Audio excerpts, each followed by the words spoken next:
Hello everybody. Today I'm going to show you why Survivors Gathering Darkness doesn't work. Warning, I will spoil just about everything, including who the imposter is. If you don't want that, read the series, then come back. Or don't, I wouldn't blame you. Intro. Gathering Darkness follows Storm after events of the Storm of Dogs. The plot is this. Sus. That's quite literally it. An imposter is among the wild pack, so they're attacking each other. The problem is, Storm is a fierce dog, so one thinks it's her. The story has a lot of racism is wrong and here's why to it, which is not bad, except the execution is terrible. The problem is Storm, and the story, and the books themselves, aside from the Excel's journey that one is the best of the series. It's a mess, long story short. But why?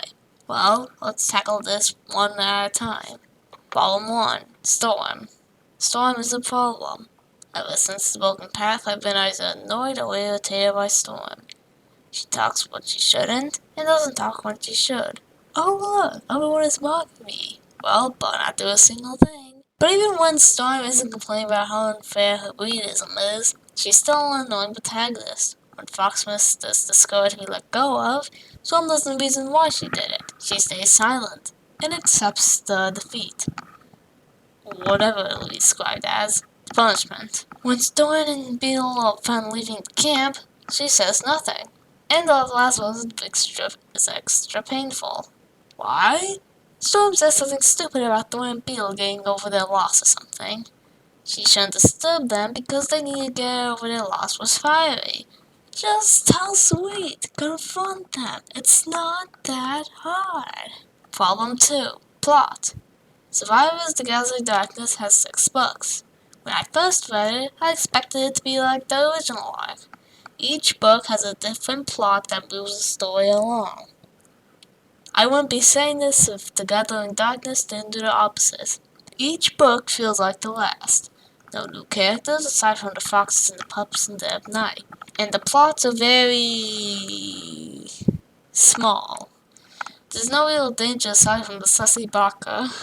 But Code is alright. It introduces the main conflict for the arc. However, there wasn't a plot for the book, so I forgot a lot of it. Book 2 had foxes. Book 3 is the pups almost drown at the end. That's 10 or so pages, I think. Book 4 is terrible to remember. Book 5 is actually amazing, giving us Storm's quest to bail Bella and Errol's pack before discovering the imposter and rushing back. Book 6 is finding the pups. So we have 2 actual plots, 3 if you include first book, out of 6. If this is the result, just give it a trilogy with more deaths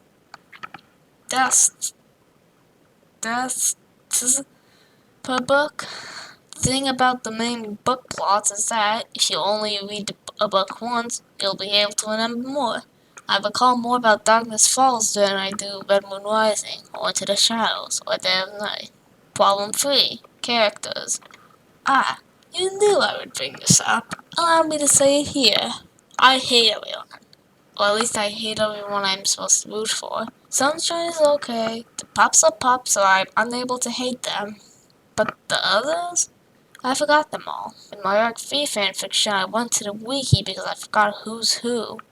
Chase? Oh, she's alive. I forgot. Woody and Wake? They exist. Dart? Same thing. More characters should have died so others can get the spotlight. If you have a crowded place, everyone merges into a clump of wet mud, and if more dogs die, then the fight would rise better. But out of everyone in the wild pack, was an imposter roaming around, guess how many died? 4. 4 members of the wild pack died to the imposter. How terribly boring. And want to hear something?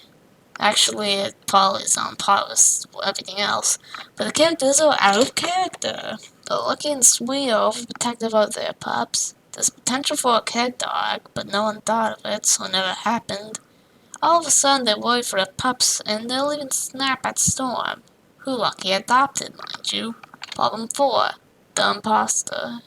This section contains major spoilers for the Imposter. Please use timestamps to skip to section 5 if you do not wish to hear it.